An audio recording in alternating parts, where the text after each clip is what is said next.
Move. Je sais pas si t'as vu, Neymar aurait bien reçu des insultes racistes. Plusieurs médias espagnols et brésiliens ont analysé les images et fait intervenir des experts de la lecture sur les lèvres. Et plusieurs d'entre eux affirment qu'il a bien été traité de singe, en espagnol du coup. Mais d'autres médias espagnols affirment que Neymar aurait insulté Hiroki Sakai, le défenseur japonais de l'Olympique de Marseille, et qu'il l'aurait traité de chinois de merde. Donc si je résume ce petit début de championnat, on paye 25 boules par mois pour avoir la nouvelle chaîne Téléfoot, juste pour voir des images d'insultes racistes, le président de la Fédé de foot qui dit que le racisme, lui, il a jamais vu ça dans le football, et Rennes, premier du championnat. Bel investissement. Je suis assez content personnellement.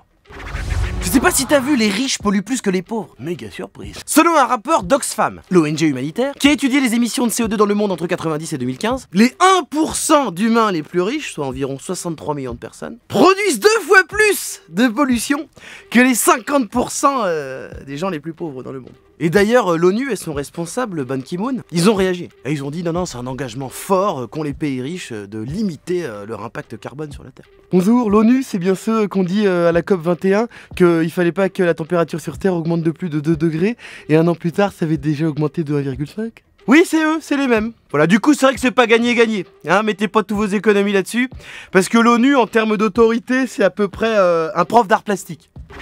Je sais pas si t'as vu, c'est la fin d'Oncle Benz. Enfin, il était déjà mort le monsieur, hein. C'était pas un vrai oncle en plus. Suite aux affaires de violences policières contre les Afro-Américains et les protestations du mouvement Black Lives Matter aux États-Unis, que la marque américaine Oncle Benz a décidé de changer son identité visuelle. Fini l'image de l'homme noir souriant qui véhicule des clichés datant de l'esclavage. Maintenant sur les paquets de riz, on pourra lire Benz original. Voilà, donc sans le personnage un peu raciste, genre banania. Alors ok, ça c'est cool. Vous allez aussi changer le riz dedans ? Parce qu'il est dégueulasse pour l'instant. Parce que c'est bien de pas être raciste, mais si le riz est dégueulasse...